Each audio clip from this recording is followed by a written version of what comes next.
A trans-border pipeline that brings wastewater from Mexico to the U.S. is nearly 70 years old, in need of repairs, and causing problems at the water treatment plant. Back in the 1940s, the U.S. and Mexico agreed to treat the sewage here to U.S. standards. I traveled to the border to see the problems. When Marilyn French St. George retired with her husband to Green Valley, Arizona, water quality wasn't top of mind. But that's changed. Communities like mine that are out in the suburbs and not in the loop of the reclamation system up in Tucson, we may be left out to dry.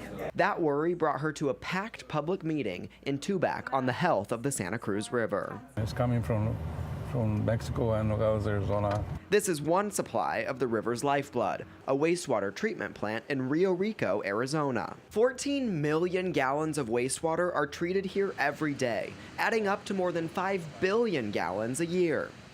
The water travels through the International Outfall Interceptor sewage pipeline. Construction first began nearly 70 years ago. We're along the U.S.-Mexico border, and just across the street is where the IOI pipe starts. It then travels 9 miles north, where the raw sewage is treated.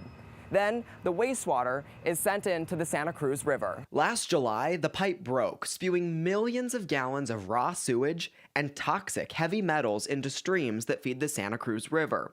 That section of pipe has been fixed, but the entire pipe needs long-standing repairs.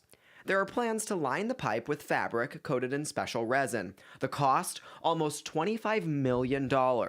Most of that money would come from federal funds, but Arizona has to come up with nearly $5 million. This is where raw sewage waste ends up. This is one of the last ponds before the liquids and solids are separated, and the solids are sent to a landfill. It takes 12 hours of processing before this water goes into the river, according to the assistant plant manager who gave us a tour. There's bacteria and microorganisms there that eat organics. Basically, they eat the sewage that comes in the water. Those bacteria struggle to survive when metals like nickel, copper, and zinc are present. Earlier this year, a spike in zinc in the wastewater caused concerns. So the levels were high enough to impair the operational efficiency of the plant, specifically the microbiology. Glycerin helps keep the microbes active when water toxicity gets too high. If the bacteria dies off, ammonia could end up in the river. Even though the hazards are high, the water is worth a lot to Arizona. $2.1 million every year. Without it, the river could shrink from 18 to only 6 miles in Santa Cruz County, leaving residents like Marilyn French St. George dry. I'm of an age where I don't want to be moving in my 80s because there's no water. Or the value of my home is diminished considerably because of poorer water quality.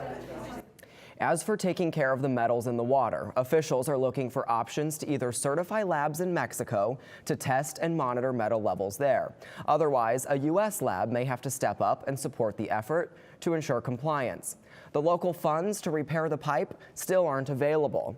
A spokeswoman from the Arizona Department of Environmental Quality told Cronkite News, quote, "The conversations surrounding the settlement are ongoing with the federal government.